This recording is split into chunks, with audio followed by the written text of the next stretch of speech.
আমরা সবাই মারা যাবো একদিন। তুমি মারা গেলে তো আমি মারা যাবো।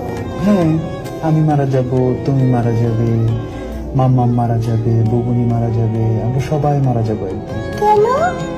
কারণ আমাদেরকে আল্লাহ দুনিয়াতে পাঠিয়েছেন ভালো কাজ করার জন্য। তারপর একদিন আমাদেরকে আবার জিজ্ঞেস করবেন, তোমরা কি ঠিকঠাক মতো ভালো কাজ করেছো? অন্য মানুষকে কষ্ট দিয়েছো? তোমরা কি মানুষের সঙ্গে ভালো ব্যবহার করেছো? মানুষকে ভালো কাজের দিকে ডেকেছো? এগুলো জিজ্ঞেস করার জন্য আল্লাহ আবার আমাদেরকে আল্লাহর কাছে নিয়ে যাবে। বুঝতে পেরেছো? আল্লাহ আমাদেরকে কি জন্য বানিয়েছে? কি জন্য? আমরা যেন ভালো কাজ করি, মানুষকে কষ্ট না দিই। আল্লাহ দেখা দেয় না, আল্লাহকে দেখা দেয় না। না, আল্লাহকে দেখা যায় না।